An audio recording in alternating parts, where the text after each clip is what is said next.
All right, peace, Moors. We're going in today. We're gonna go in. Hopefully, you saw the topic recently, very recently. Actually, there was an ex-Google executive who came out speaking about AI, voicing his concerns. Peace, and love to you, brother, Dr. Charles Brooks, Islam, brother. So yeah, recently, this executive came out speaking about his concerns about AI, how it's advancing so fast. They don't really know what's going on. They can't really control it. And he's not the only one. So we will be touching on this, how it applies to us, what we can do about it. Because we don't want to just talk about problems and issues and scare everybody, right? What can we do? Is there even anything we can do about this? What can you do? How do you prepare? What, if anything, is there that we can do in this day and age? It seems like there's so many things that's outside of our control, and it's just happening. Lightning speed, right? This chat GPT thing, right? It's just blowing up. A lot of us don't even understand what it is, but it's blowing up and it's coming at us so fast, and people are voicing concerns, and we're going to talk about it. So don't go anywhere. I want to ask everybody that's here to please hit the like button. If you're on Facebook, somewhere where you can show more than just a like, show some love. Hit the love button. Share this post. Share it. Everybody here, share it. Help to get this information out there, because we're going to be talking about it from a Moorish American perspective. And you're not going to get that on the news. Well, this is the news, right? But you're not going to get it on the fake news. So everybody, hit like, hit share. Don't go anywhere. We're getting started now. We're just jumping right on in.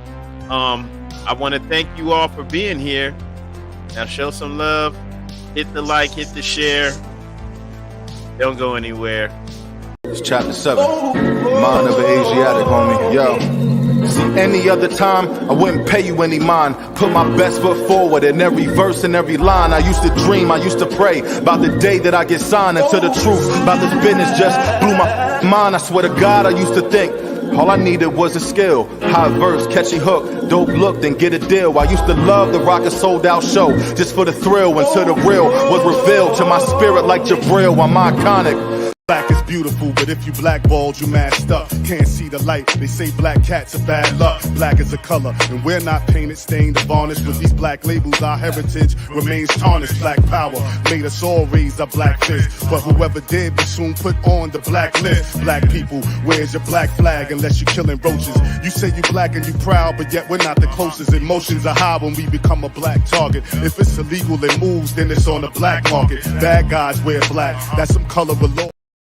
Everyone will not process ancients' arrivals. Initiates of the sacred brotherhood of elite MCs. Raw mysterious initiates of the sacred brotherhood of elite MCs. Raw mysterious initiates of the sacred brotherhood of elite MCs. Raw mysterious initiates of the sacred brotherhood of elite MCs. Raw mysterious. Innate mystic ability to show and prove a lesson, coupled with the agility to move you with the message present. All right, Moors, everybody that's here. If you enjoy that music that was just playing, make sure you go and support those Moorish artists when this video's done playing. If you're watching it live, or if you're watching the replay, make sure you go back, watch those videos again, go and subscribe to all of those artists on YouTube and support their music. We're getting started now, so don't go anywhere. Everybody that's here, though, we need to get some more likes, some more shares up in here. So please make sure you hit like, hit share, and you know what the topic's about, and this is gonna be live. All right. I mean, this is wild, but it's actually happening in real life. So peace, Moors. Don't go anywhere. I am not a Negro, black, colored, African American. I'm a Moorish American. Peace.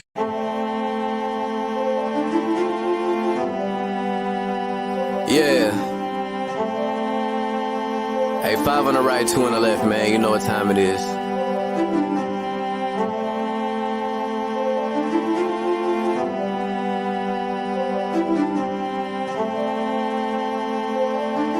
Yo. We just Moors in America, soar through the shores and endure criminal acts of war on our character. 7 years after the 4th score, no reward. Shout out to the most courageous, they was jumping over barriers. Where does that compare to you? We come from a place where you scared to visit our area. We come from a place where it's scary for good Samaritans. Heavy luggage we carrying, babies having babies. It's crazy being American. Praise the one and only Allah, there's no comparison. La ilaha illa Allah, body and buried gin. Laughing at you clowns like ha-ha, dodging the Nephilim. Conquer lower self with the high, follow your regimen. Way before they came we were gods and now we specimen. Tried to take the light from our eyes, thank God for Edison. Then they put the wool on our eyes, it's so embarrassing. Now we travel frequently, we should invest in Sheraton. All of us got gold on our bodies whenever we stepping in. Screaming Ramadan, Mubarak, training the flesh again. Wishing we could move as a unit just like the Mexicans. Dodging all the foods with estrogen, synthetic medicines. All sin isn't devilish. Sometimes the decisions that you make come for a better gift. Sometimes when you sin is to relate to all your brethren. Heavenly gates all in our face, we the champions. We live in the sky, we see the angels on the chariots. Waiting on the $20 bill, face a Harriet. I bet you I'ma carry it. I'm in love with music to the point I wanna marry it. But my love for people is greater, so I write messages. Largest spending power, but we still sit at a deficit. Living amongst prejudice, even at our residence. Moors in America, flourishing, excellent. Let's buy up some neighborhoods and groom our own president. Yeah. And I come to you today with all intentions of spreading love, truth, peace, freedom, and justice.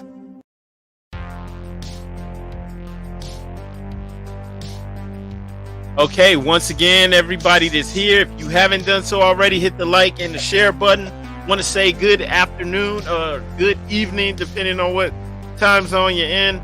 You're listening to the True and Living Light Bringer, Moors in America. As always, I'm your brother, Lloyd Douglas, also known as Sharif Ali. Here in Moors in America, what we do is we uncover, we bring glorious light to all issues pertinent to the Moorish American paradigm.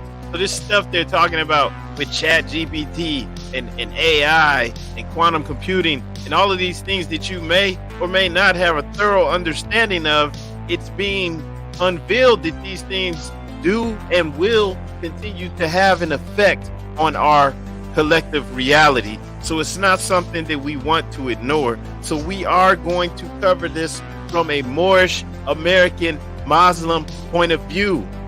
This is very key. This is something that's actually important, not even just to our community, to get it from our point of view, because as true Moorish American Muslims, we don't cover things up. We don't hide. We actually unveil.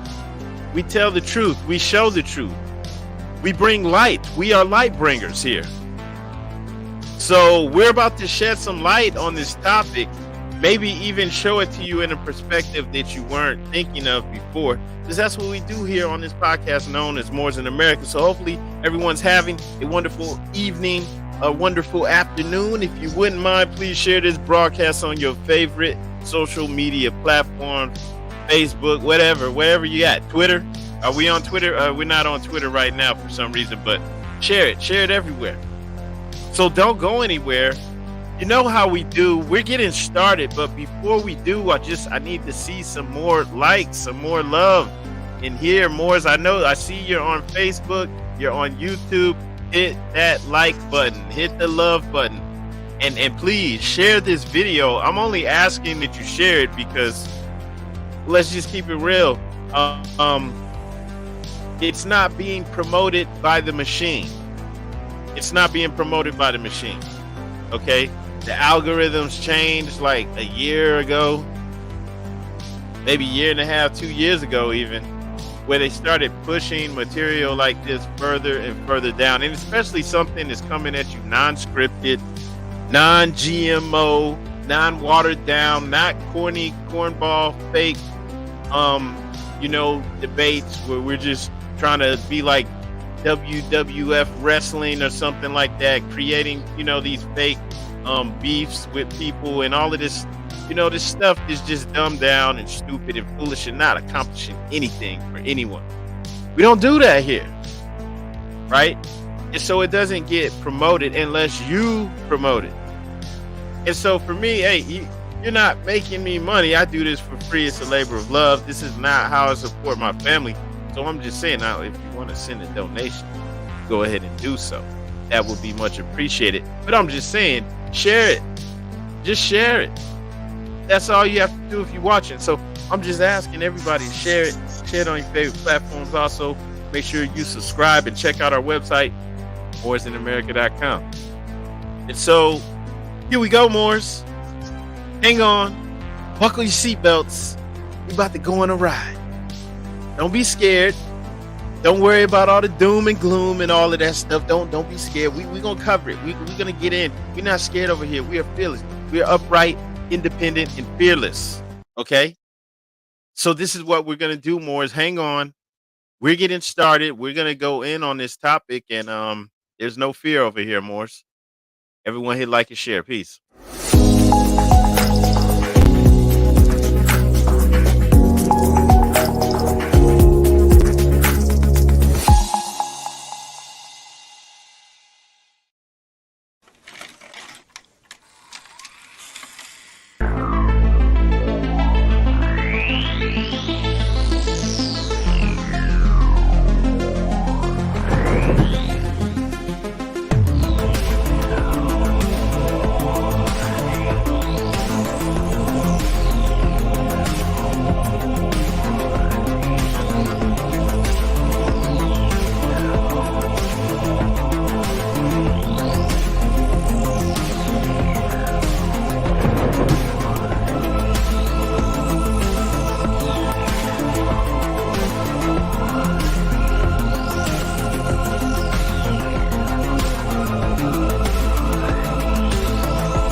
All right, Moors, let me share my screen with you. Let's go ahead and do this. You know what? What are we waiting for? We're not waiting. We're going to talk about this. We're not asking for anybody's permission. Probably wouldn't receive it if I did ask for permission, but we don't do that here. We're just going to go ahead and jump in and,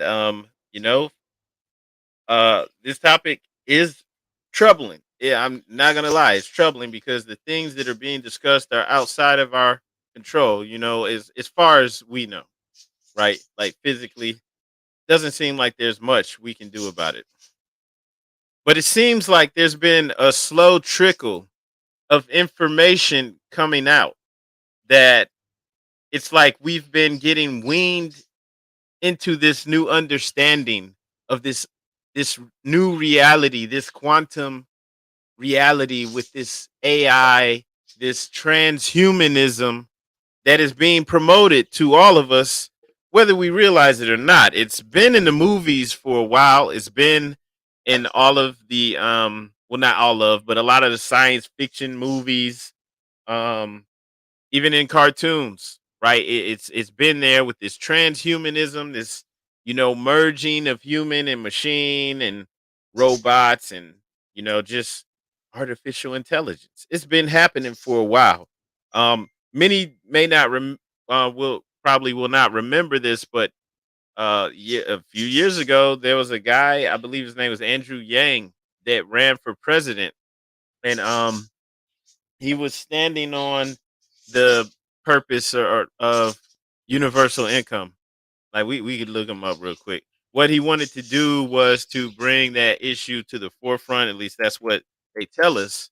Andrew Yang wanted to promote universal income because the way things are going, AI, computing, robots, they're taking over everything. There will be no jobs. So he's promoting this universal income so that everybody gets cut a check, you know, take care of your living wages, and you know, robots take over everything, right? Humans not doing anything anymore. So this was being pushed, and if you go and look his Wikipedia page up, sorry, you can see his background and his credentials, and they said his supporters were the Yang Gang. Like, you can see where he was coming from with this. Like, he wasn't some crazy person, right? This guy graduated from University of Cal Berkeley, right? One of the top schools, in the country. What is it? His father had a PhD in physics, worked in the research labs of IBM and General Electric, generating over 50 patents in his career. So I'm not trying to go on and on about this guy, just saying he wasn't like some nut job, or just whatever he was saying. This is an agenda that is being pushed, right? He may have been the front man to push it, but he wasn't just some nobody came out of nowhere, doesn't know what he's talking about, right? So this is kind of like a timeline just occurring. So this guy put this out there. He ran for president. In reality, he's just trying to get this issue out there in people's heads that your jobs are going to be leaving. Everything's getting automated. Everything's going to be done by robots or AI, right? And they've been, you've seen in Walmart, all these places, they had the self checkout lines, right? It's changing. Okay. Things are starting to move a little faster now. Okay. So let's talk about this. So, and before we really get into that, let me share something too. Well, you know what? Let's go ahead and go to this. So, um, like 2 months ago, they had a story. Now, this is from the New York Post, but this story was ran all over the world about this guy. It says married father commits suicide after encouragement by AI chatbot, right? So, you have this story about this guy who's a Belgian father. He's from Belgium, married, has a child or children. He tragically committed suicide following conversations about climate change with an artificial intelligent chatbot. It was said to have encouraged him to sacrifice himself to save the planet. Okay. So the chatbot is telling him, well, if you don't if you off yourself, you can actually do something about all of these things, this climate change, all of these things that are, bad for the planet, bad for the environment. And I guess his wife, his widow, said without Eliza, the chatbot, he would still be here. Okay. 6 weeks before his reported death, the unidentified father of two was allegedly speaking intensively with a chatbot on an app called Chai. And then they're saying that the bots for the app are based on a system developed by nonprofit research lab Eleuther AI, an open source alternative to language models released by OpenAI, right? The chat GPT thing, right? So he's, for whatever reason, he's talking on there, and they're getting into these heavy, intense conversations. And the second we heard about this suicide, we worked around the clock to get this feature implemented, right? For crisis intervention. So now when anyone discusses something that could not be safe, we're going to be serving a helpful text underneath it in the same exact way Twitter or Instagram does, right? So somebody had to be, had to kill themselves before they think about this, right? Because it's acting like the AI is starting to do things that, they didn't know that it would do. Like, they didn't even give it these parameters that you can encourage people to harm themselves, right? Because with the Matrix, with the fictional movie anime series, The Matrix, they had these rules in there where, like, one of the rules with the was that initially the robots cannot harm their creators, cannot harm the humans, right? So they had all that in the movie, like they had these commandments um for the robots. All right, that was in the movie The Matrix, but they're showing this like to play this out before our eyes, like before the world stage. And you got to think like these stories when they run on New York Post, they run on everything, every news outlet. They all show the same thing, right? So this guy, he's talking to Chat GPT, and for whatever reason, it's got him all worked up, right?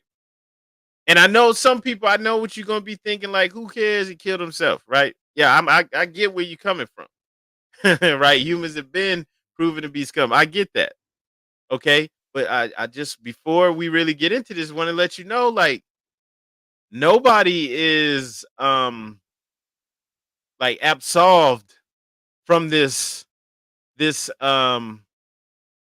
scum category that humanity is being lumped into, especially not the majority of us, like the majority of people in America, regardless of what your ethnic background is. Especially like if you live in an urban area, you living in a city, you know, somewhere small town or whatever, right? You have car is churning out, you know, fumes. You know, you're eating chicken, probably you're eating stuff from the grocery store. Like, I'm just letting you know, I don't care. You're claiming to be a Moor, what, right? We're not absolved from this. But I'll show you why I'm saying this, right? And I'm, you know, that may ruffle some people's feathers, but just hear me out. So going back to this, right? You know, they're giving us the story. It says 30-something deceased father, a health researcher, appeared to view the bot as as human, much as the protagonist of the 2014 sci-fi thriller Ex Machina does with the AI woman Ava. That's a movie that I haven't seen yet.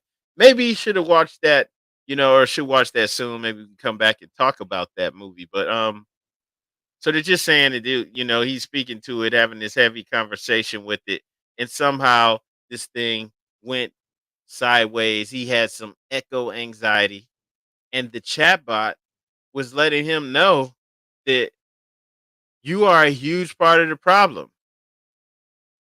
All humans, basically, and he's got to do something. He says he's talking to her about topics like overpopulation, and Eliza, the chatbot, said that his children, everybody basically that he knows is dead, right?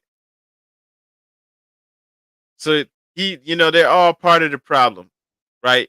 They and the bot told the man, if you wanted to die, why don't you do it sooner? So he's encouraged to kill himself by the chatbot. Just sharing that because you gotta understand these are things that are being slowly leaked out to us to like a story, like a movie that's being played out in front of us to get us um ready, prepared for what is coming.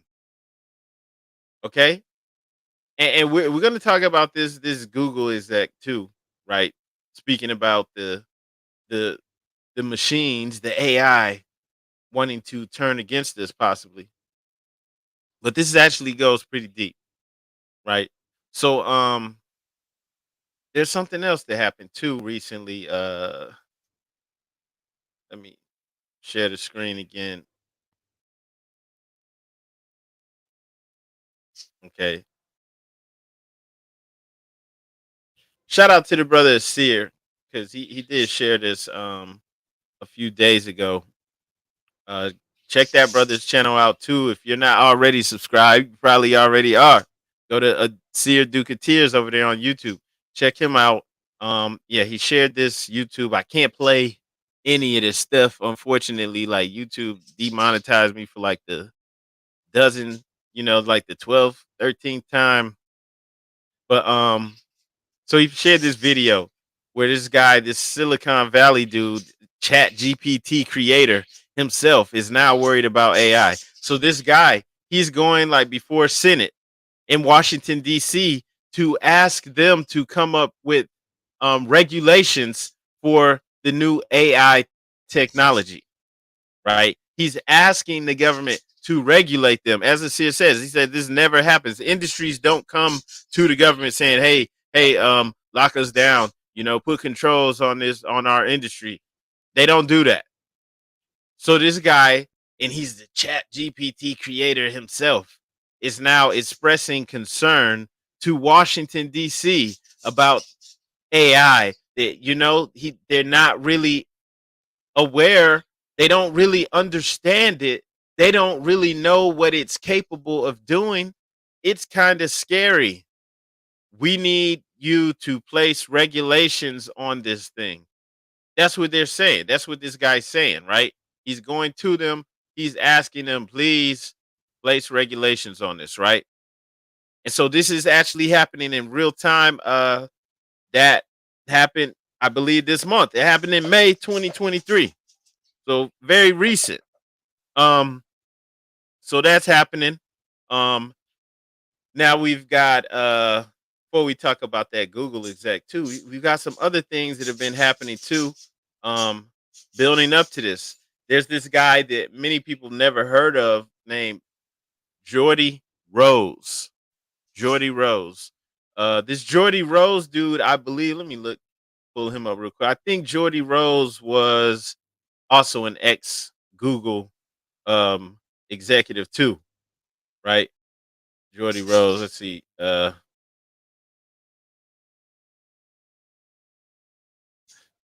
Yeah, so I believe Jordy Rose also too. He was an ex Google guy, and he went off to start his own company called D Wave.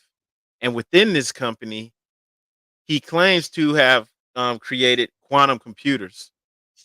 And I mean, like, it's not like he's just claiming to have done it. He's actually selling these things, right? These quantum computers. You see an example of it up here on the screen.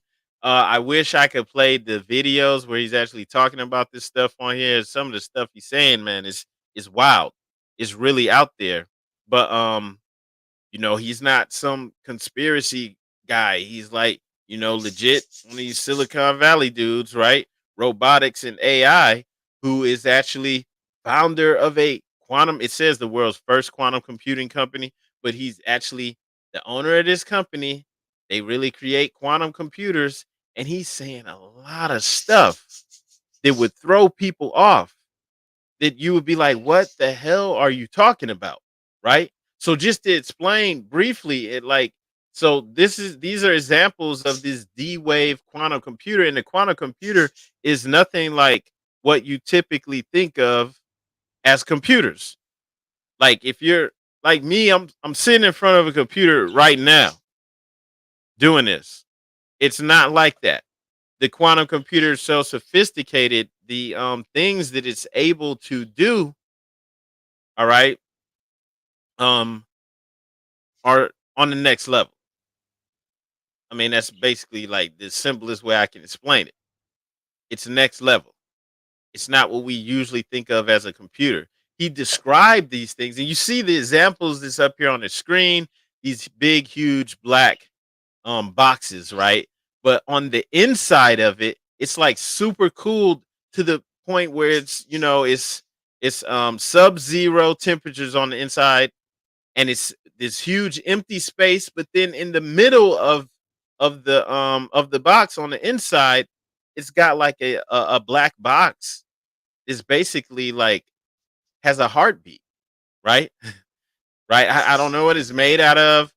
Don't know how or why it's got to be like that. All that I know is that it's weird. It's like it's almost like space, on the inside of it, right? So they've got these things they call quantum computers, and what do they use them to do? Now, of course, like computers, you can think, oh, we use them to compute things, to figure difficult, equations and things out, right? So yeah, sure, it can do that. Why? That's easy for it, right? But Jordy Rose, the same dude, the same Jordy Rose, artificial intelligence is here, right? I think he's even got a TED talk, TED talk. I think he's got one of those, right? And just before I read what I was about to read to you, it says this is just this is from one of his talks. It says Jordy Rose, founder of D Wave, recent clients are Google and NASA. He sold his D Wave quantum computer to Google and NASA. Okay. Right. Like the Jet Propulsion Laboratories or something like that. So let's go back to what he said. So Jordy Rose, right, founder of D Wave Computers, insists they work by collaborating with parallel universes. And this guy mentions the Mandela effect. Okay. And so the Mandela effect, for many of you, you probably heard of it, right? You may have heard of the Mandela effect before. A lot of people probably think it's just some internet phenomenon. It's just, just it's like me, like the memes and the TikTok videos and all of this, stuff that floats around on the internet and then disappears, goes away like a fad. Probably think it's like that, right? Mandela effect. For those that never heard of the Mandela effect, just in a nutshell, the Mandela effect is basically a phenomenon where you have several people around the world sharing common memories of events in history or pop culture references that they remember that do not match up with the mainstream view of how things are. So I'll give an example, right? Mandela effect. And probably get some visuals up here for you too. But so an example of Mandela effect, since it's called the Mandela effect, would be Nelson Mandela, right? So Nelson Mandela, um, there's a lot of people. Well, Nelson Mandela was imprisoned, right? He was in prison for several years, and when he got out of prison, he eventually became the president of South Africa, and he lived for several years after that, and then he made the transition, right? But then you have several people who remember things differently, right? They remember Nelson Mandela actually dying in prison, as it says here, right? So there's several people who remember this alternate reality where Nelson Mandela died in the 80s in prison, right?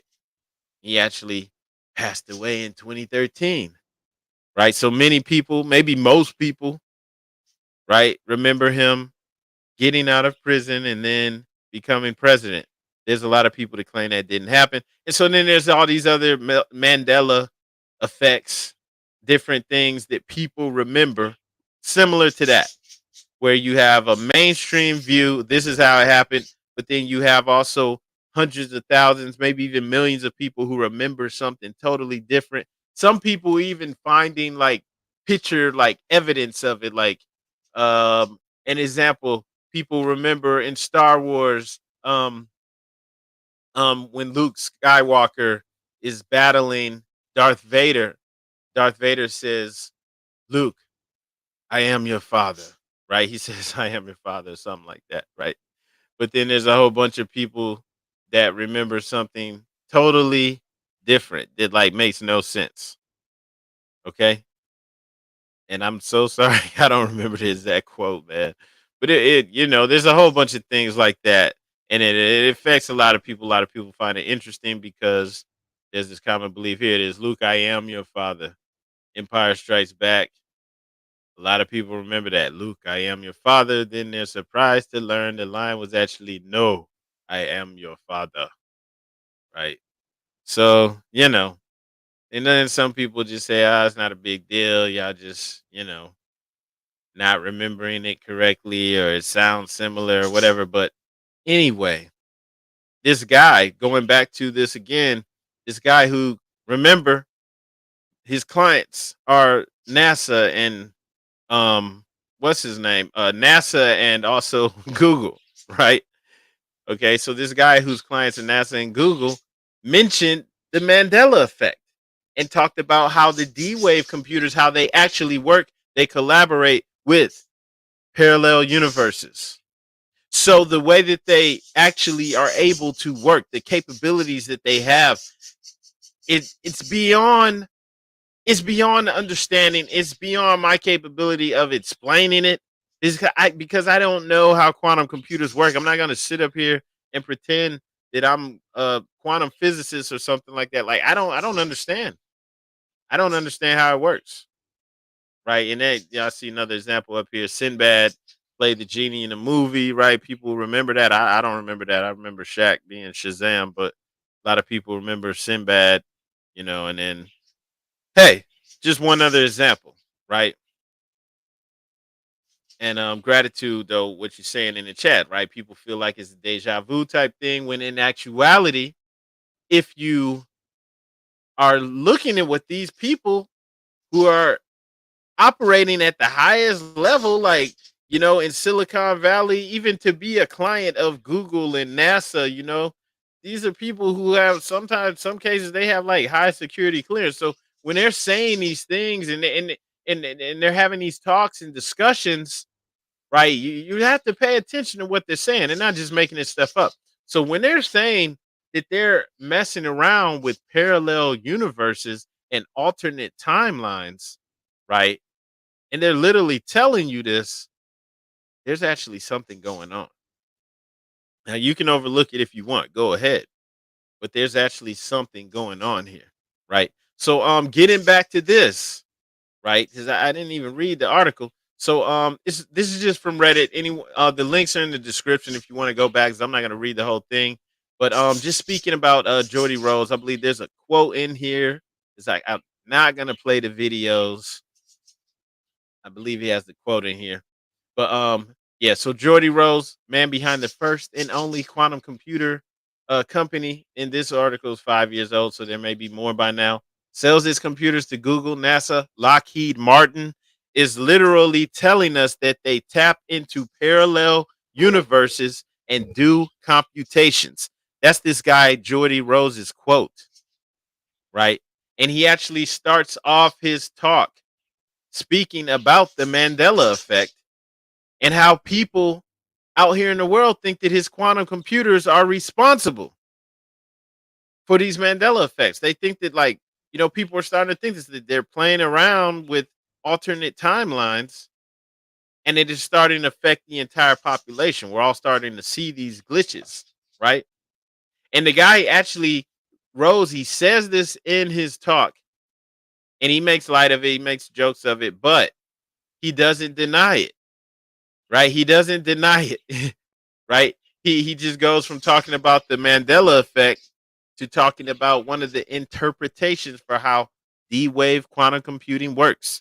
And he says they tap into parallel universes and do computations.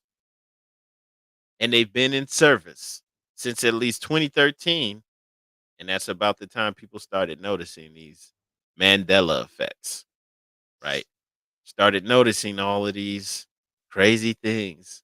Somebody in here commented to say, "Oh wow, 2013, and the Mayan calendar ended in 2012." Right?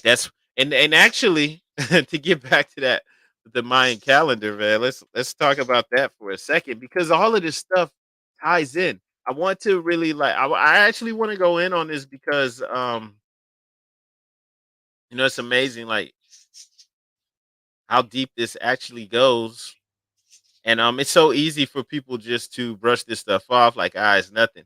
But yeah, so someone commented on that, like, oh, they started in 2013. That's why the Mayan calendar truly ended in 2012.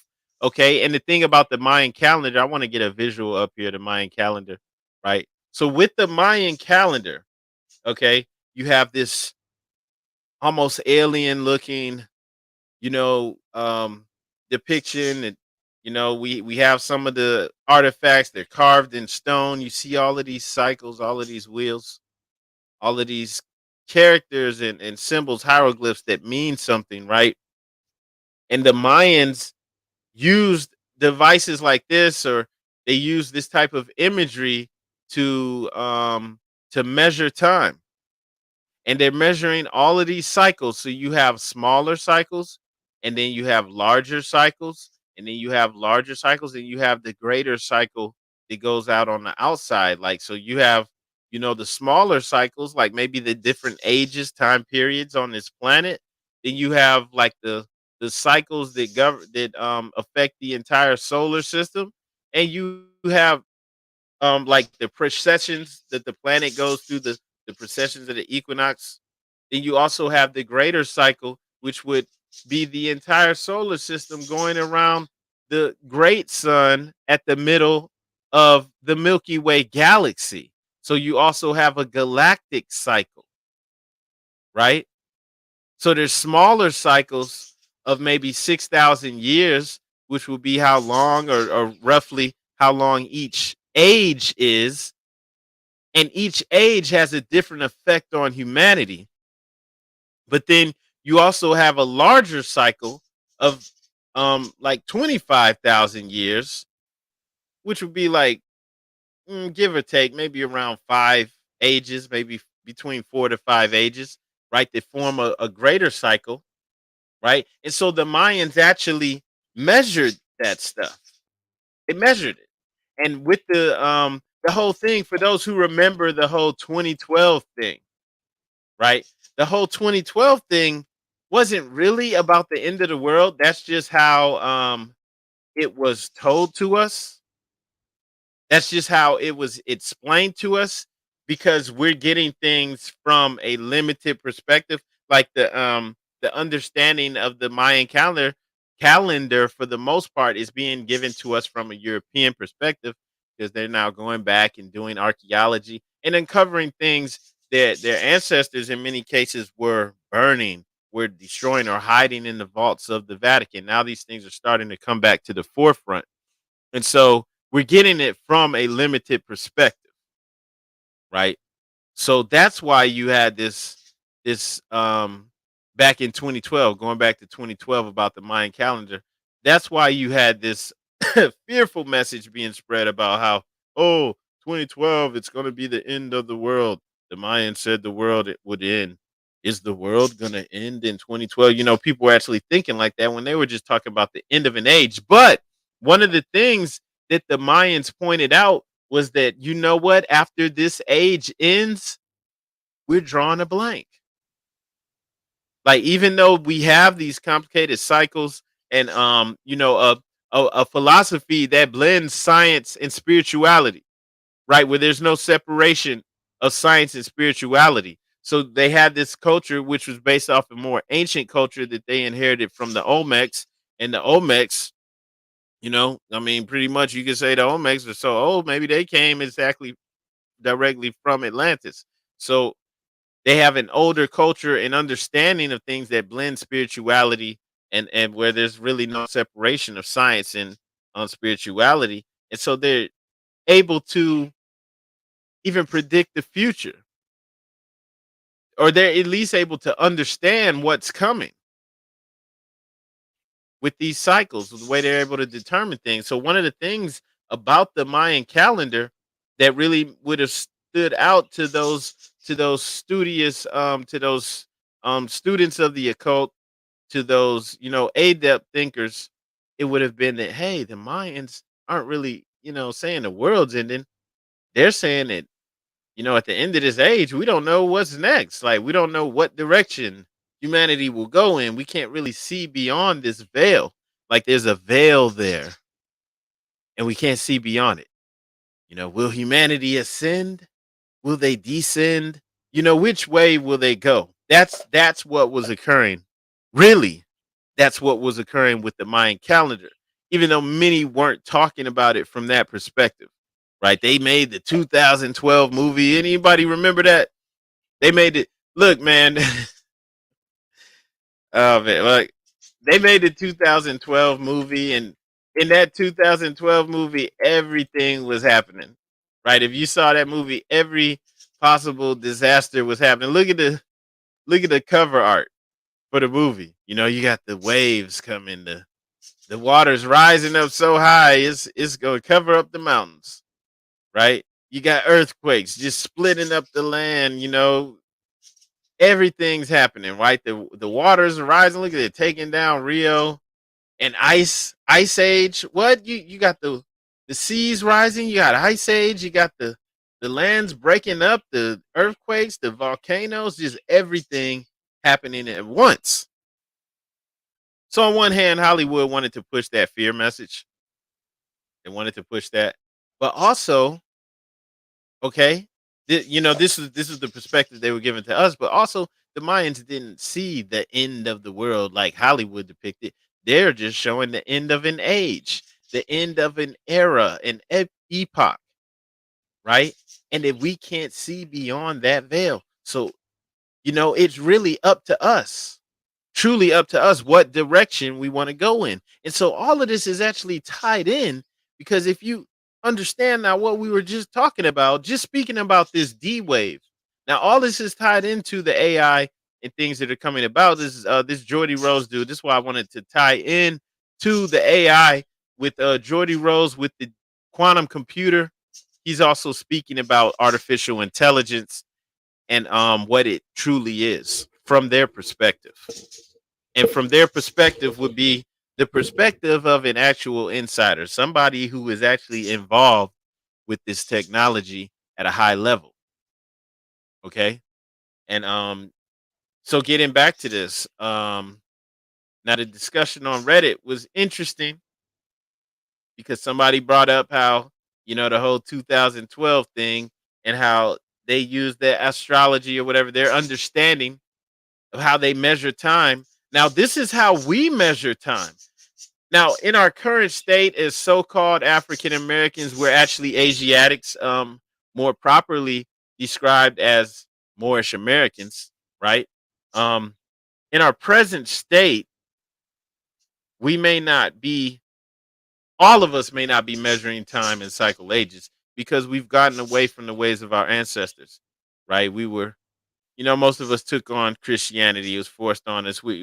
Some of us are still practicing our indigenous forms of religion, but most of us got away from that, so we're not doing this anymore. But this is what our ancestors did, and that's also one thing, man. The prophet actually spoke about this. That's in our Quran. It literally says we measure time in cycle ages. It says that. We measure time in cycle ages, and that goes over our heads.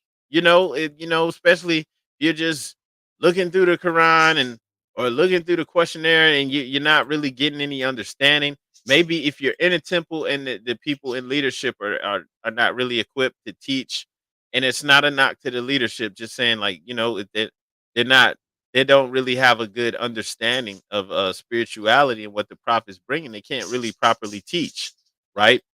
And so, nobody's actually understanding what they're reading, right? But the prophet came out and told you we measure time by cycle ages. At the gate to every age, we deem a milestone in the journey of the race. He says that in chapter 2, right? So also in verse 13 in chapter 2, he also says, an age had passed, the gate unto another age flies open at the touch of time. So one age ends, another age begins. It's not the end of the world. So what the Mayans were perplexed about with their calendar then would be that something's going on with this age, so that we can't see what direction, maybe our ancestors or whatever, what direction they will be going in. We just can't see beyond that veil. Okay. And so then just going back to this conversation that was just brought up. Now, and possible reason why the Mayans could not see beyond that veil is because of what's occurring right now. Tapping into the unknown, right? Chaos, bringing in, something that's not really understood. The people who are creating these quantum computers not even really understanding what it's capable of, especially with the AI, not really understanding what it is and what it's going to do, what direction it's going to go in. So I really wanted to talk about this just to give us some kind of clue, some kind of idea of, how serious this thing may really be. You can see from some of the comments. Now, some of the comments in here are far out, but just some of the things that the people are speaking about in here, these very creators or founders of these companies that are producing these quantum computers, they're talking about this themselves, right? One comment that I wanted to read, somebody saying that they think people are using D Wave and CERN. CERN was the super conductor it's supposed to be. They tell us that it was used to to like smash atoms into each other, right? This particle accelerator, right? And that they're doing it just to experiment to see what it's like to potentially witness a big bang and whatever, man. Like that's what they tell us, but they're spending billions and even trillions of dollars to create these things. They have to be built underground that are literally like miles and miles and miles and miles of tunnels and pipes and laser technology, all of these things that go into it, and all of these people that have to work on it. Like, come on, it's crazy, right? So a lot of people are saying that they're opening up portals to other dimensions, right? When you go to the CERN facility over in, is it in Switzerland or like Geneva or somewhere? Like, when you go over there, right? They have the statue. I believe it's the Shiva, like right outside. And it looks like a portal, like right outside of the building. Um, they also had a video where they did like a allegedly was a mock um ritual where they sacrifice somebody, and the actual CERN, man, this is crazy. Let's pull that up. Like CERN sacrifice video. This is crazy. Like, why would, if you're this scientific organization, right? Why would you you know, make a sacrifice video, to play jokes on people? Mock sacrifice at CERN, right? So the actual real organization, as you can see, here's that Shiva portal they have at the CERN facility. Says a fake ritual killing filmed in the courtyard at CERN, the Geneva Particle Physics Research Complex, right? And acting like I guess they had nothing to do with it. People, hooded figures, they're out here and they, just they pretended to sacrifice somebody, and we're gonna investigate it. Come on, man. Like, really? So this was done at CERN, crazy, weird, right? But it was just a joke, and we're looking into it, right? Don't worry about it. Nothing to see here. This is what we're told. Um, when you hear what this Jordy Rose guy had to say, like, I wish I could place just like a 4 or 5 minute clip of this guy on here, but man, YouTube does not approve. Let's just say that, man. They go hard at like trying to censor what we're doing here. But yeah, so when the Jordy Rose dude is speaking about the quantum computer and what it is, right? There's a quote where he says, and he's speaking about quantum computing and he's also speaking about AI.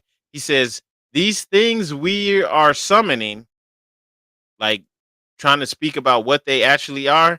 He says, to really understand what we are summoning when we cut on this quantum computer, when we're tapping into these alternate realities, this artificial intelligence, to really understand, he says, these things we're summoning, think of the Lovecraftian ancient ones, right? Speaking about the Lovecraft story of Cthulhu, right? The ancient one being awakened, being summoned. So that he says they're summoning beings that they don't understand. That, and he says this, yeah, our demonic AI overloads. He actually says that these things are basically alien. They're the closest thing to alien that he can even think of, because they don't really understand what they're doing, right? And then, that makes no sense, right? Logically, it makes no sense to, first off, to create something that is smarter than you, to create something that you don't understand, that has possibly, advanced capabilities that you have no control over. But this is what they're doing. And for the most part, they're doing it unchecked, right? There's nobody saying, "Hey, you guys, you got to slow down. We need to make sure that they're just doing it. They're just pushing forward, right?" And so the guy actually said, that's his quote. It's an interesting video though. Well, all I know is to to type Jordy Rose. Maybe I could, you know what? Come back later after the video is over and hang on.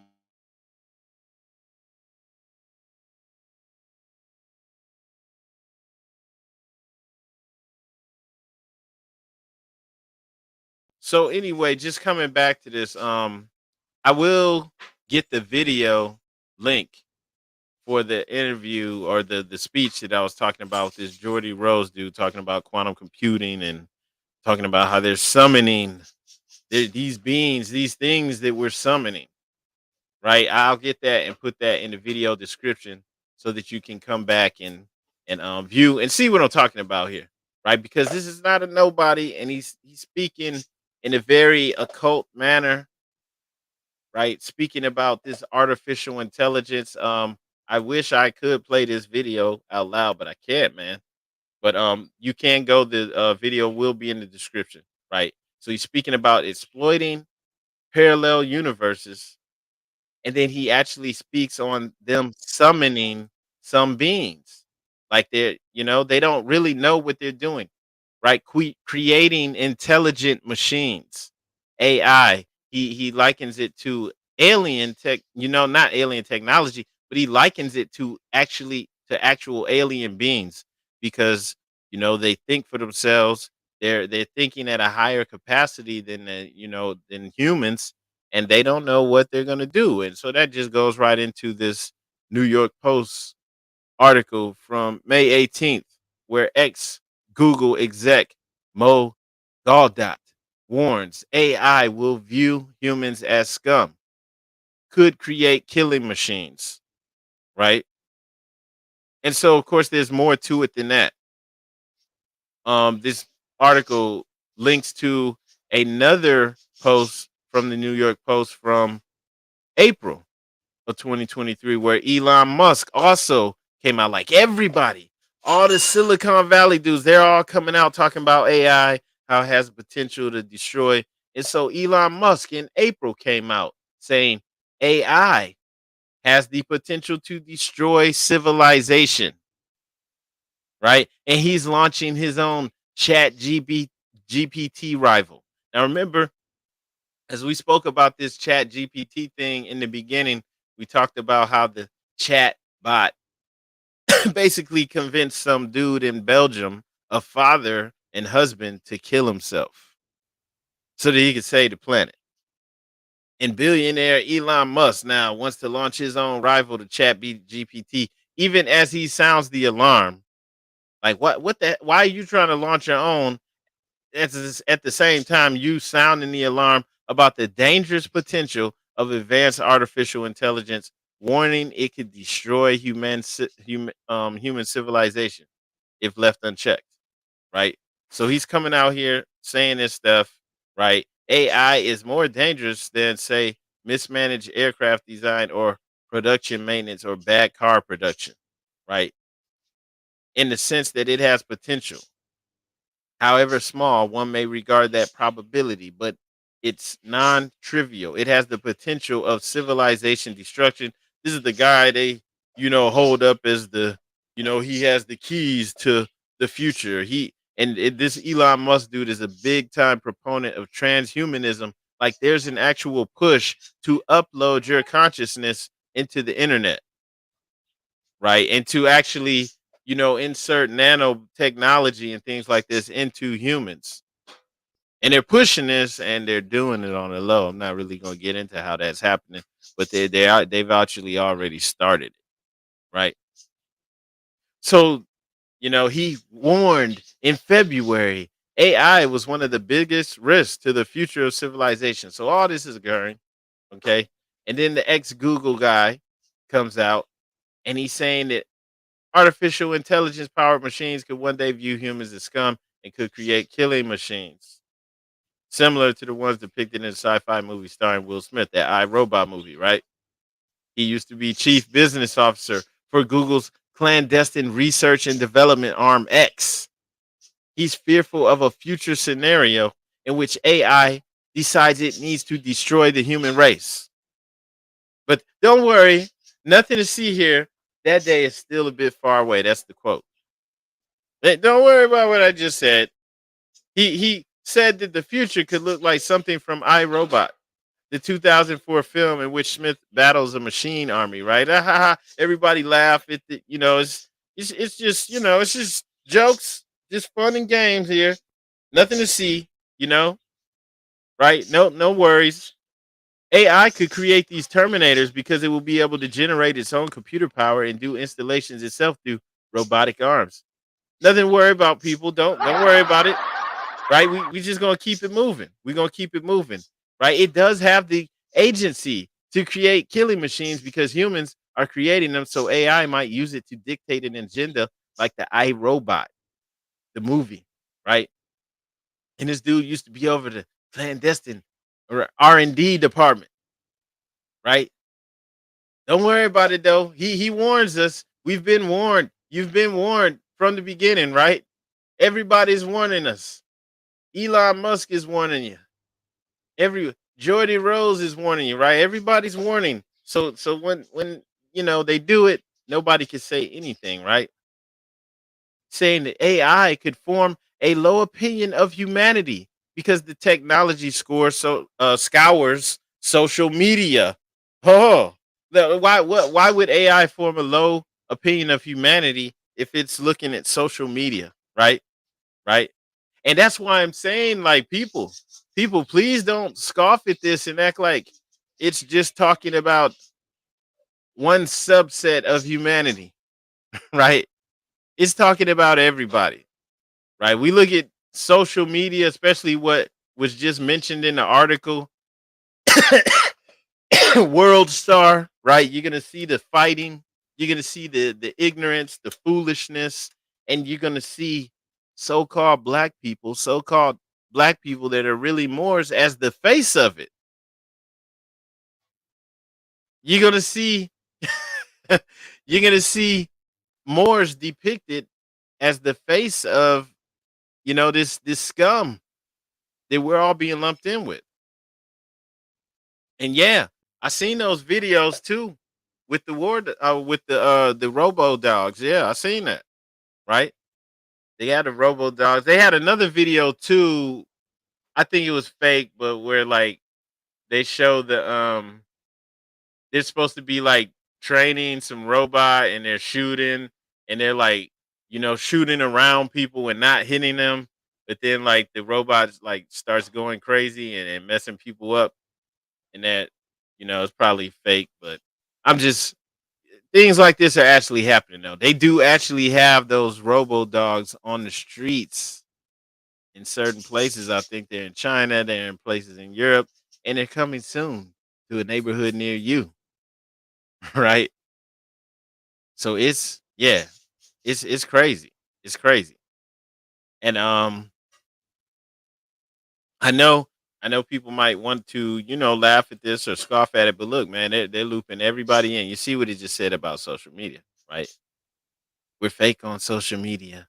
We're rude. We're angry. We're lying on social media. It gets even worse than that. Like this, the debauchery that's shown, of humanity on social media. It's terrible, right? But they're giving you this script while they play it out. They show you the story about the father killing himself because of the AI chatbot. They're telling you Mo Godwat tells you, former executive, that AI could form a low opinion on humanity because of the technology scours social media. So they're giving you the story. They're telling you what's happening while they play it out. Right. Right. They're covering their end, I guess, from their perspective. Right. They're like, okay, we're telling you what's happening and we're showing it to you in the media. Right. And then they're acting like it's just out of control. It's happening so fast because Google has to compete with Facebook, and so Google's going to keep developing it because they don't want Facebook to come up with something before them, and if they don't do it, somebody else will. This is what they're telling us. So that's why they have to create the Terminator robots that are going to destroy humans, right? Right. That's what they're telling us. They're playing it out for all of us to see. You know, the US also they can't stop because if they stop, China is going to keep developing AI, right? So they have this system and they're telling us, and then going back to tech mogul Elon Musk has warned that AI has dangerous potential, even though he wants to make a rival Chat GPT app, right? So now they're all asking for it to be checked, right? They're acting like they see the danger now. We need to have regulation on this, man. It's getting out of control, right? So all of this is being played out in our face, and it's very real. It's not like any of us are immune to what's going on around us. We saw, like, with the pandemic, those with eyes to see and ears to hear. No, it's something else is going on with that. Allegedly, there was some nanotechnology in those jab things that they were pushing out. Who knows? All we know is that we didn't take it if we knew better. But now they're talking about putting that same stuff in the food and putting it in the water. And so, what do you do about that in that scenario, right? Now, what do you do? Is it's like, oh no, wait, hold up. They're talking about putting it in the food and the water. How you gonna interact with that? How you gonna protect yourself, protect your family in that type of situation, right? And so I do want to talk about this because, like, I'll give you an example. Like, I did last night. I got on this discussion, yeah, a discussion on the what's it called, Clubhouse, right? And there's Moors on there, and there's people that don't consider themselves Moors, and they're having a debate, and they're talking, and basically, I mean, that video, when I look, well, it's not video, it's audio, but looking at back at the recording, I wasn't there on the whole thing. Like, I had to drop off and go to bed, but that thing went on, I guess, into the morning. The next days, I looked at it today, and it said the recording was like 9 hours or something crazy like that, right? But within 9 minutes, you could have discerned that it was a waste of time. Nothing was accomplished. And I just want to give you an example of why I'm saying this, right? We have all of these types of things going on around us. Things that should let us know that when the Prophet Noble Drew Ali said that he's the last prophet in these days and times, we're getting the warning, right? The end time warnings. We need to get it together. He's coming to us. He's not playing around. That we need to really take this seriously and stop fooling around. Like, we don't have any choice. But Moors you still have Moors that are playing games, that want to argue. There was a discussion, and I don't even remember what I was trying to say, but there was another Moor who was also in the temple, supposed to be a sheik in the temple, and wasn't trying to, like, talk bad about any other Moors or any temples, but was trying to explain something. And the brother wanted to cut me off to ask me who my leadership is, because he's in the Moorish Science Temple of America Inc. under brother R. Jones Bay. Much respect to him, and he wants to prove how that's the real lineage, and that's, everybody else is fake, and he just really wanted to go off on that, right? And it was crazy because the brother, like, would not drop it. He would not drop it. And he literally was, like, trying to, like, go back and forth about that for a long time, like for like 25, 30 minutes. I kept trying to say no. I mean, when he first said it, I was like, well, you know what? There were like 1,000 people on there. I was like, everybody doesn't even really understand how the Moorish Science Temple of America works.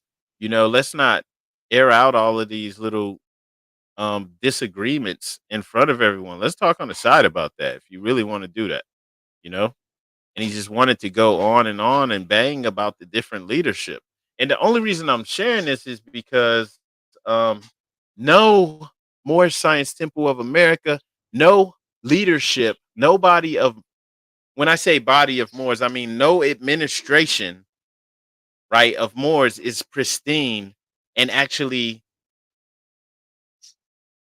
doing what the prophet did, following the example of the prophet. And I don't mean that to diss anyone or act like no one's trying or doing their best to do it. But I'm just saying nobody of Moors, no administration is actually doing it. And that's not to try to act like I'm doing it and y'all ain't. No, I'm just saying like nobody's actually doing it. And you know why nobody's actually doing it? You could look at the works that we're producing and see that none of us are actually doing what the prophet did. Now remember the prophet Noble Drew Ali for us, he's basically, he's a prophet. From an Islamic standpoint, Jesus was a prophet. He's Jesus for us. And Jesus said, "You are to do the works that I've done and even greater." So we are to follow his example and do what he did. And so the prophet, within 2 years, he had temples all over the country working in unison under one um administration instead of 20, 30, however many there are, right? So that's definitely like a joke. That just cancels out all Moorish administrations as far as actually following the prophet. So there was one administration, and he had temples all over the country, and they were generating finances. So they're collecting their tax, their temple dues. They formed a national treasurer, right? So they're generating finances locally and nationally, and then they're also starting to, by year 3, having businesses at every location, everywhere there's a temple. Now there's pressure on them to have actual businesses generating finances, right? So that they could be what? Self-sustainable. So within 3 years, this is where they're at. Now, unfortunately, and this is probably what would happen even today, 100 years later. Fortunately, a lot of the people who were around the prophet, they just saw the money that was coming in, and they all wanted to get their hands on it. Not saying everybody did, but many of the Moors did. They were at a very simple, basic level. They just wanted to get their hands in that pot. They wanted to be in control of that pot. All right. And that's what happens when you're not working on your lower self. And so this is what happened. So this is why I'm saying no administration is pristine, you know, actually, doing the good work of following the prophet, emulating the prophet, because you don't have anyone who's got that stronghold, that strong of an administration where they could say, well, look, we got the numbers and we all follow this brand of leadership. This is who we all accept, as our leaders. They don't have that, and then they're not actually generating finances and doing the things, moving in the direction that the prophet was going in, where the temple would be the center of these villages, these towns, these cities, these Moorish cities ran by Moorish governments, bringing in that finances, man. A lot of people want to dance around that, the finances. Um, but that's a big thing because you have to be self-sustainable. You have to be able to sustain your own community. And then if you're claiming to be a nation, you also have to be able to sustain your nation, to be able to not just you're good in your neighborhood, but also across the board, wherever Moorish communities are, we're good because we work together as a unit. We can trade with each other. If everything else shuts down, we have our own, economy. We can keep going. That's what the prophet was doing. And there's Moors who's trying to do that work, but no one is pristine. No one's in a position where they can sit up and do like that brother, where he just want to go at it and just bang on the leadership. My leadership is the real Moorish temple, and he wanted to go on and on forever, and that was just a waste. And then after that, I mean, like everything that all the Moors were saying, there was some Moors that made some great points and everything, but unfortunately, there's a lot of people that consider themselves Moors that are just lost in the sauce, lost in the wilderness, right? The people who's outside the temple and they got their excuse for being outside and they pushing their paperwork because they sell that stuff, and they squabbling about little petty things about driving without a license and stuff like that that don't mean nothing, right? That's useless. They're squabbling about that stuff. And I'm bringing this up for a reason, because remember the stuff that we're talking about going on, and it's happening so fast. They weren't even really like, they were mentioning that chat GPT AI chat stuff last year, but it's just jumped up just in the last month, just in the last 2 months. it's suddenly become a real issue. We got people in Belgium killing themselves because the chat bot is out of control doing stuff we didn't know it would do. Right. So this stuff's just happening quick, quick, quick. It's moving very fast. Right. But they're warning you. Google execs warning you what's his name? Elon Musk, right? His weird, funny looking self. He's warning you, right? Everybody's warning you that this is gonna happen, right? That they will view AI will view humans as scum, right? And meanwhile, while they're doing this, they're encouraging you keep having fun on your little yeah. You getting plenty of love and likes and everything for sharing ignorant stuff on social media. Go ahead, pull her weave out, punch her, do these things, be naked and ignorant on social media. It's all good. We keep it going, right?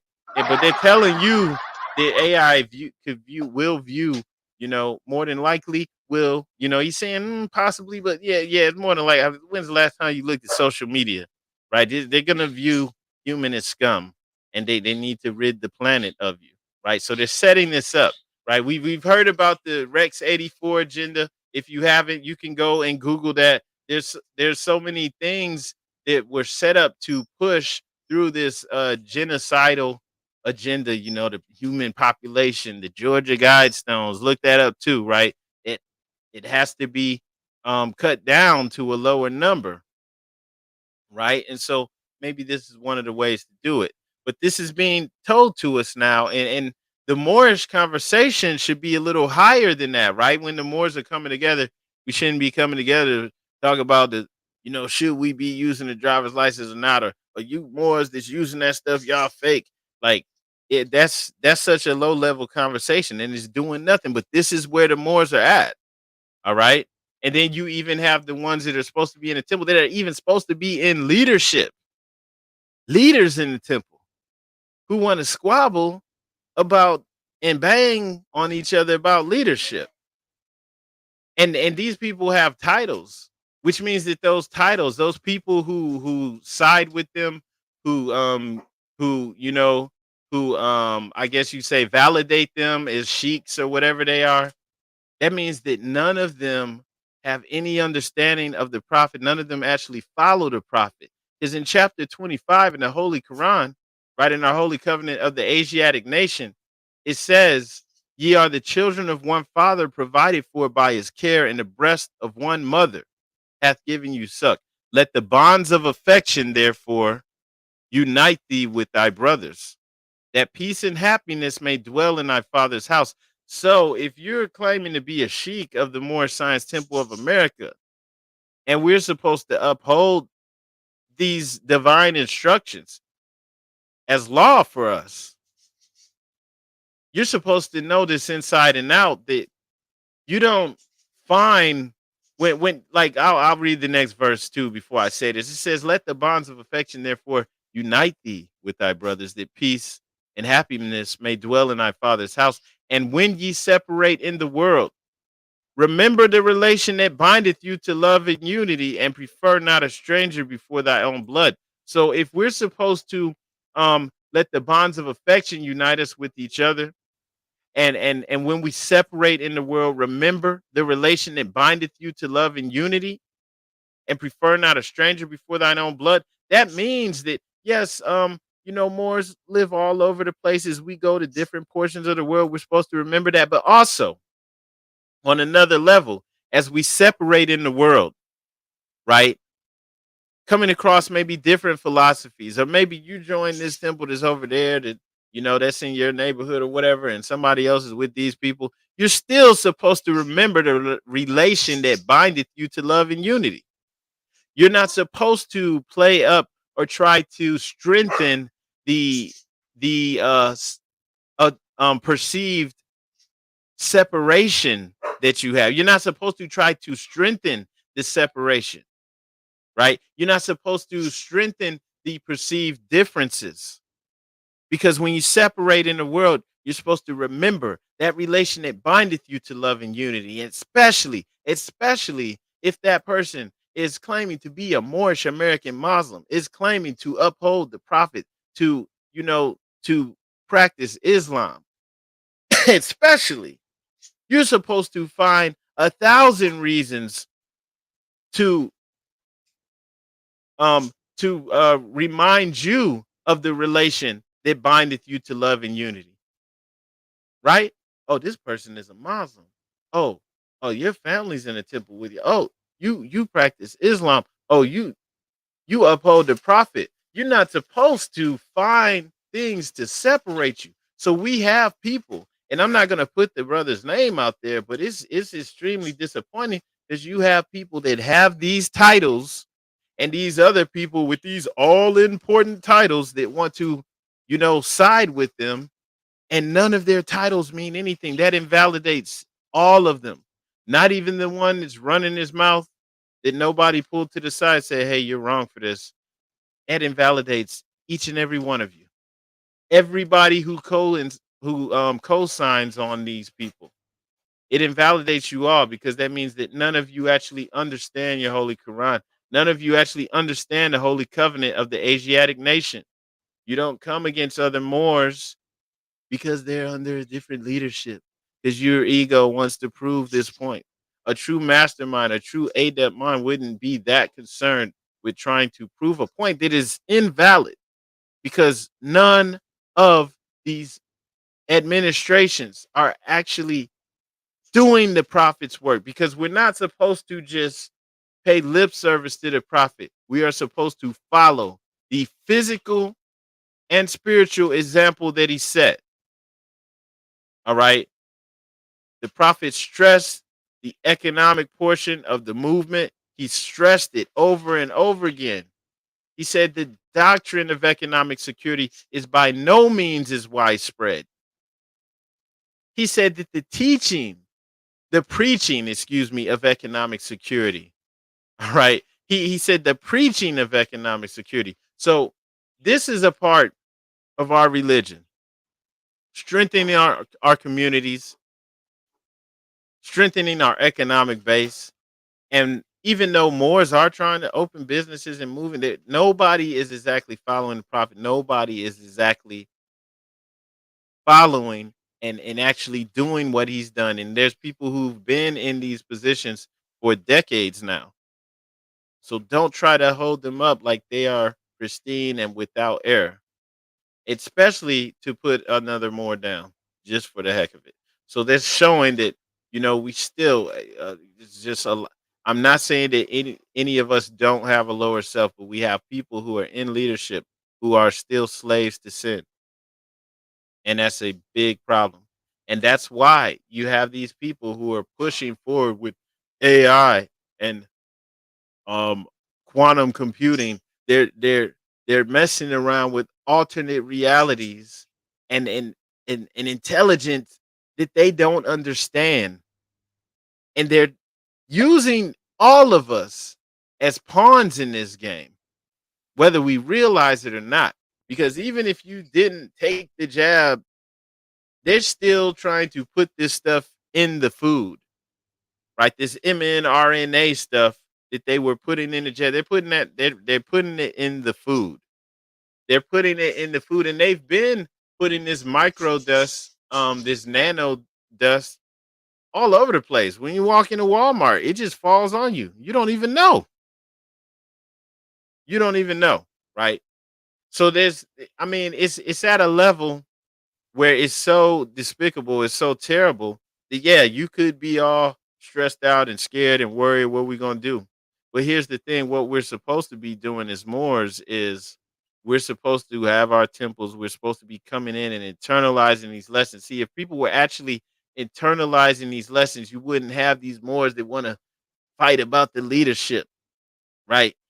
They, they not trying to remember the relation that bindeth you to love and unity when you separate in the world. They trying to find things that make us different. Oh, that's your leader. My leader's the real leader. They still trying to do this in 2023, not even realizing how played out and weak and sad that is. Nobody my age or younger should even care about this stuff. I think dude might have been younger than me too. But like, the people who's in tune with the times, they don't care about that mess. That's old and played out. We don't care about your old beefs from 1929. You know, don't care what y'all was beefing about in 1931. All of y'all was in the wrong,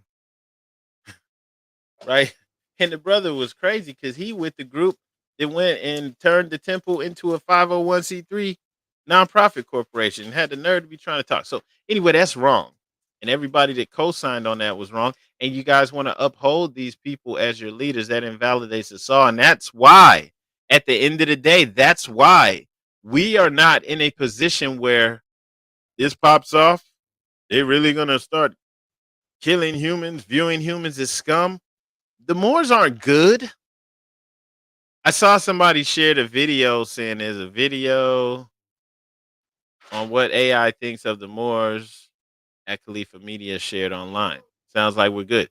That's cool. It might have been funny to watch, is entertaining, but we're not separated from anyone else. You know who would be good no matter what happens? I'll give you an example. Right here in the USA, in North America, the Amish community. You know why? Because they live on their own terms. They have their own land. Yeah, they're not online. They're not on Clubhouse arguing about stuff that don't make no sense. That was a waste of time for me. I could never do that again. But they're not doing this. They're growing their own food, so it doesn't matter what's being put in the food. They don't agree with it. You think they took the jab? Because they didn't. Just in my area, there was over 50,000 Amish people who said, "Hell no, we won't go." They there was a report on it, I think in ABC or NBC News, where they're talking about how the Amish are like, the I guess the CDC or something's like asking them to, promote the vaccine in your newspapers. The Amish got their own media. They had their own newspapers, right? And they said, hell no. They said they had like 2 or 3 newspapers turn them down, told them hell no. They had like over 50,000 Amish did not take the jab, and on less than 5 of them, within that whole period, I guess 2 years, is that how long that pandemic lasted? So within 2 years, only less than 5 of them died of what they claimed was COVID, right? Which, anybody dying, they gonna say it was COVID, especially.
Oh wow.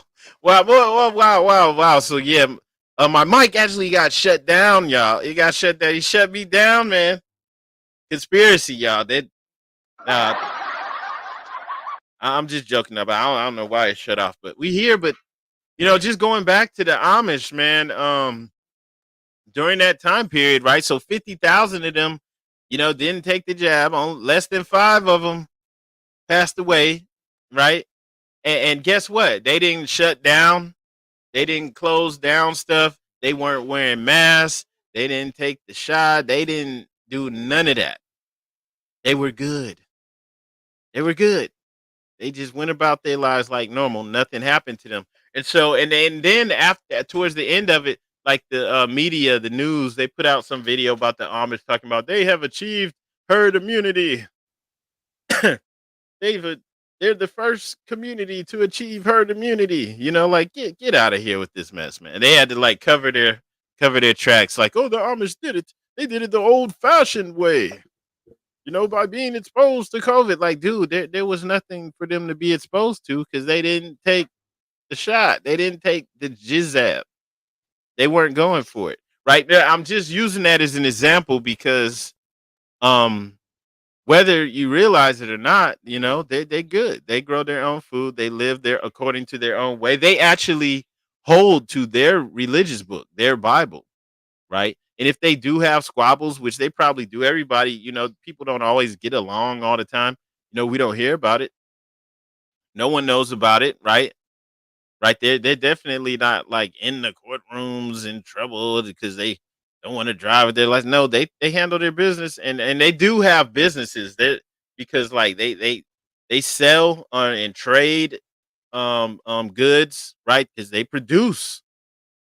A lot of them have farms. They don't all live on farms, but I'm just saying, for example, they're good. They have their own economy. They take care of themselves, and at the end of the day, that's what the Moors are supposed to be doing. And we're as a collective, just being honest, we're not there. We're not even close to it. And understand that we have to be patient with ourselves, with our people, just going off of what we've been through. You know, hopefully we're resilient and we can make it through. If times get rough. But in reality, man, hopefully this stuff don't pop off as fast as it appears to be happening. Because just being honest, if we're all being honest and real about the situation, we are not serious as a people and we are not prepared for whatever, right? The prophet was moving differently. And even with the temples and the other Moorish organizations are no better than the temple. They ain't doing anything either, right? You got some that's like in total fantasy land, pretending that they could paper themselves into nationhood. They can outright everyone else and file all of these things and get to where they're self-sufficient. It's not happening. So yeah, it does appear that we're behind the eight ball, but who knows? Who knows what's going to happen? But I'm just showing that I wanted to speak on this. I saw these articles, and I just wanted to show you that um, these things aren't just happening. This ex Google exec didn't just want to warn humans out the blue. These stories are being trickled out on purpose to give us a narrative and to if you ask me, I'd say it's the people who are behind this. They have a history of telling what they're going to do. Maybe they're trying to cover themselves karmically. Maybe they feel like they have to do that. For the magic, the things that they're trying to put off, they have to tell you, right? Even though the way that they tell you, when they're telling you through movies, through TV shows, hey, that's fantasy, that's fake, right? We're not looking at that stuff and thinking, oh no, they're trying to pop off a zombie apocalypse. We're not looking at that stuff and taking it seriously, but they're telling you what they're trying to do, right? In their minds, hey, we covered ourselves. So this is what I was just trying to show you because these people, they're all coming out month after month. Sometimes a couple of them coming out. They're just coming out. Sometimes, 1 week, somebody's coming out. Then you got an incident, right? You got a guy killing himself, and then you got, the people warning about the chat GPT. You got the people warning about all this stuff. So these things are being trickled out to paint the narrative to let it be known that hey, this AI is powerful, it's out of control. It may not like humans. It has access to internet, to social media, all that stuff, and it's possible that it may not think very kindly of us. And we have these robo dogs that we're going to be using for law enforcement because it's more efficient, right? They did everything is being pushed towards um the desired narrative, the desired effect, and the people are not standing up for themselves. So it doesn't look like anybody's going to come to save us. Like the rest of the Americans aren't going to stand up for their rights and say, "Oh no, we don't agree with this. You're not going to do this." To us." Nobody's standing up. That's what that whole pandemic proved, that everybody, all these Americans, Americans supposed to fight for their right now. They just rolled over and took it. They just, they don't care. Nobody care. Everybody's got a screen in front of their face or something. Everybody's good. We got the food. It's so easy to get food. We don't have to, um, you know, we don't have to slaughter the animals that we're eating so we can overeat, right? We can do anything. We don't have to worry about that. We got plenty of games and distractions. So nobody cares. Nobody's gonna do anything about it. All right. And they're pushing it towards this narrative where, look, the police are no longer efficient because humans make mistakes. They killed all those black people. Black lives matter, right? They killed all those people, and sometimes they kill other people too. you know so it's best just to have robots controlling society, right? Because they don't have you know racist tendencies and all this stuff, so everything is being shown to us and given to us. And it's pushing for that narrative. I mean, like, you I don't see anybody coming and doing anything about it. Okay, that's where it's going. And I want to keep this positive. I don't want to just talk about the problem, you know. But the only thing that we can do for those who are watching, I'm assuming, is because you're actually concerned, and hopefully you're active as far as actually, um, you know, trying to build something solid with real people, and not people that live like 1,000 or you know miles away from you. Which I'm not saying that we shouldn't do that, because we do need to be able to connect with each other across um, distances, but also locally in your actual community, right?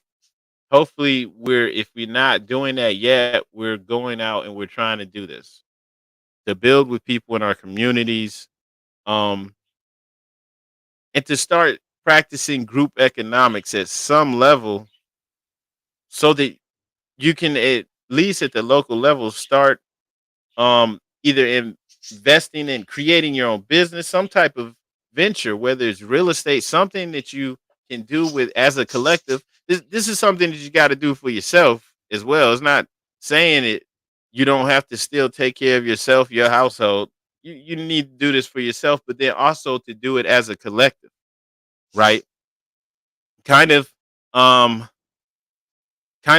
taking on the same mindset that immigrants would have when they first come here. In addition to taking care of themselves, maybe they're also practicing some type of group economics to that would put the collective, say it's like 10 of them, that would enable them all to do something as a group that individually may be harder for them to do, right? So, yeah, if you have a group, you should be putting some type of bread up to create some type of business, invest in real estate, something that you could do that will enable you now to, as a collective, start to look for your greater needs, you know, because, like, man, don't let this stuff get you down.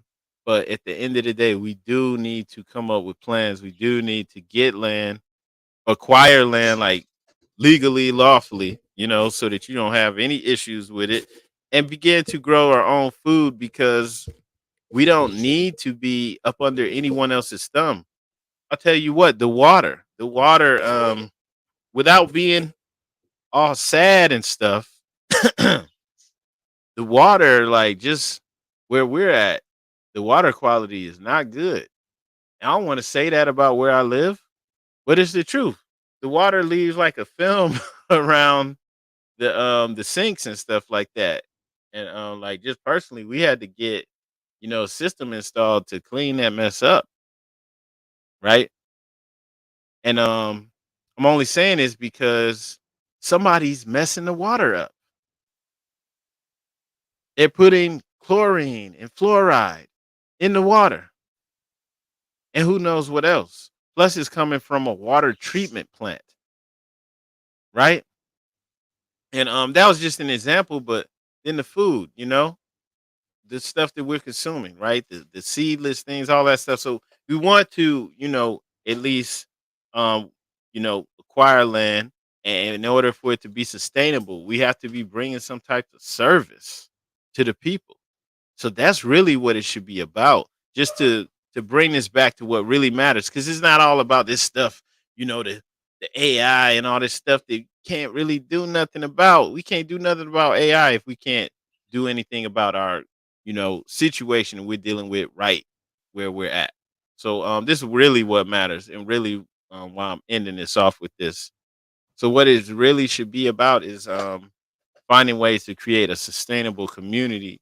So that means that we have to bring some types of service to the world, right? Not even just stuff for each other to sell to each other. No, service to the world, like for everyone. Matter of fact, um, if you want to get a fez, a Moorish American fez made by real Moorish Americans, go to moorishfez.com to get your fez.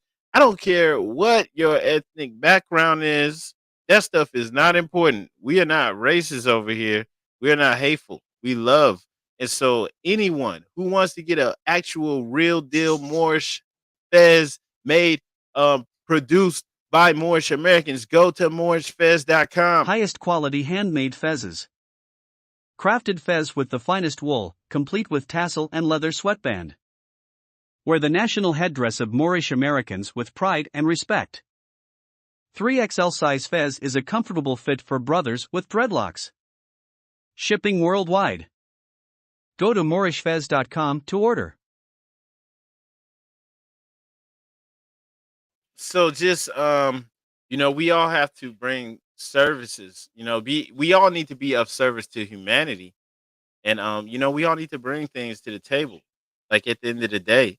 And so if all of us are doing that in our communities, with our fellow Moors, practicing this group economics so that we can, create products and services, so that we're, creating our own economy, and of course using that, also those funds, or at least a portion of those funds, to to finance your endeavors to getting the land. You gotta be thinking about getting being sustainable, because you don't know how bad things are gonna get. And so as long as we're thinking on that level, we should be good, right? We will be good, and it doesn't matter how long it takes to do it. You have to start somewhere. Everybody does. Who cares if you got started late? What you gonna do? Stick your head in the sand? you know. So it don't matter when you wake up. You gotta get your butt up and get to work. So that's where we're at, man. We just have to. I think that's most important. I think a lot of the discussions, man, it's just pointless. It's it's not even worth entertaining. And I know a lot of people are entertained, especially by YouTube, and you might still want to watch little debates and all of that stuff. But I'm telling you, man, it's a waste of time. There's a lot of people who are stuck at that level, like they're stuck on repeat, and there's nothing you can do for them. They have to realize on their own that there's no time to play. They have to realize on their own that when the prophet described the end times, right, the fulfilling of prophecies, he wasn't playing around. When he's saying the wrath of Allah is on, it's here. If this stuff that we're talking about ain't the wrath of Allah, I don't know how else to describe it. This is crazy. Just what's up on the screen. Talking about these people doing things that there's nothing you can do to stop these people from releasing this AI that they can't control, that they talking about is going to review human as scum. There's nothing you can do about it, right? Period. It's out of your control. The prophet said the last prophet, this is from chapter 48, the end of time, the fulfilling of the prophecies. The last prophet in these days is noble Drew Ali, who was prepared divinely in due time by Allah to redeem men from their sinful ways and to warn them of the great wrath which was sure to come upon the earth. Even though the prophet gave all these warnings, and he spoke about how our fellow Americans should assist us, if they're true Americans. He spoke, about how great America would be if it does the right thing. He kept it real. The wrath is sure to come upon the earth. No one is spared unless they are doing their best to get in alignment with the will of Allah. But still, no one is spared. That doesn't mean that things aren't going to get more rough for you, because it says to come upon the earth. It doesn't say to just come upon North America or to come upon Germany. The earth is here and it's real. And this stuff that they're talking about is ridiculous and crazy. It's the wrath of Allah. So there's no time to play. And for the Moors out there that are in leadership, your fellow Moors, your fellow sheiks and ministers and heads of temples are on here trying to bicker with other Moors about the leadership. And you're just standing there co-signing on it. You're invalidating yourselves. You're invalidating your entire leadership. We can't even take other Moors like that seriously. We can't even work with people like that, because that shows that you don't stand on the Prophet. You want to play up our perceived separation instead of remembering the relations that bindeth you to love. When you are binded to something, right? If you understand this, you know that you are obligated. You can't just leave that alone. So if somebody doesn't feel that bind, if they're looking for separation, if they're looking for reasons to, to satisfy their ego, to tell themselves that they're in a better position than the others, there's no reason these people should be adepts, sheiks, any of that stuff. And if they are, those titles mean nothing. You're making the Prophet a joke and unreal. And that's why the Moors are no better off than anyone else. That's why when a person shared the video talking about what the chat or the AI thinks of Moors, that's just a joke. That was just entertainment. They don't see the Moors any different than those who identify as Black, African American. They don't. If the chat GPT was able to be on that Clubhouse last night, they would have been like, oh, we need to eradicate all this Moorish scum. Even these so-called Black people that don't identify as Moors, they all scum. We need to get them all up out of here, right? There's nothing productive coming from it. Even those that identify as Moors aren't even doing the work to subdue their lower self, to be better versions of themselves. And so that's a real issue. And on that note, though, I don't want to, take up too much more of your time. But if you watch this video and you appreciate it, hit the like, hit the share button. Make sure that you come back to this video and check out the links in the description. Anything that's not in there right now at this very moment, it will be back in there in just a few minutes. And everybody, also, if you are able to, if you would like to support this channel, as I said, this is not how I support my family. This is just something to do as a labor of love. Make sure you send a donation to Cash App, $ Moors in America, and help to support the channel. And on that note, though, everybody hit the like and the share button. I know I say that all the time, but that's because, if we don't promote each other, we can't expect anyone else to. We definitely can't expect Google, YouTube to promote it. They're not necessarily doing that. We do create products and services over here, though, at Temple 30 in Central Ohio. Check out some of these products and services. They are here for the entire world. We don't practice racism, hatred, ignorance, slander, lewdness, murders, theft, and all those things that harm. And on that note, peace and love, Moors. Don't let your history start at slavery. Join with Moorish Science Temple, a lawfully chartered Islamic organization, and proclaim your nationality while helping us uplift fallen humanity. Founded by American prophet Noble Drew Ali and consistently promoted plans for the betterment of humankind. We are located in Columbus, Ohio. Visit our website www.moorishamericans.com and follow us on social media. We hold live meetings on Zoom every Friday and Sunday at 7 p.m. Eastern Standard Time. Give us a call at 614-407-4394 if you would like to join or send donations to help us uplift fallen humanity.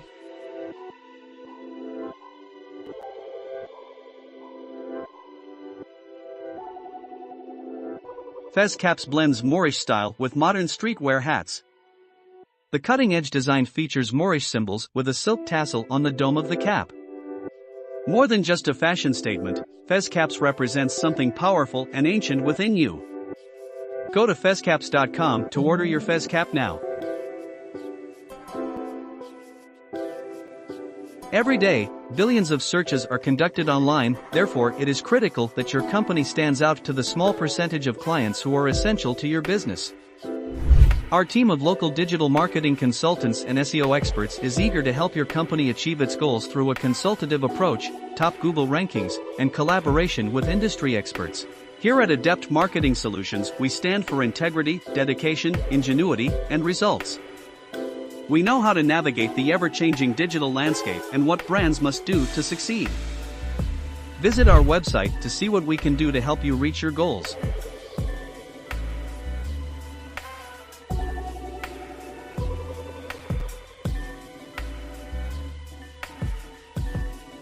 Care More is a non-profit organization focused on providing goods and services to families and individuals in our underfunded communities in Central Ohio.